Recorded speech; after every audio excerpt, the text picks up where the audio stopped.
Tuhan, jika dulu aku bersemangat melewati hujan dan badai yang kau berikan padaku, karena engkau berjanji akan ada pelangi setelah ini.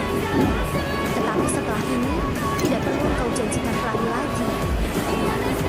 Sebagai bakti seorang hamba kepada Tuhannya, maka izinkan aku menikmati hujan dan badai yang kau berikan.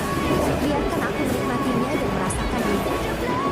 Meskipun nanti setelahnya aku jatuh sakit karena terlalu lama bermain hujan dan badai.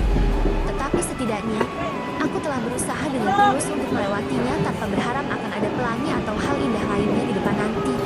Aku hanya melakukan tugasku dengan baik. Karena sebuah cerita tidak akan menarik lagi setelah pembaca mengetahui akhir dari ceritanya.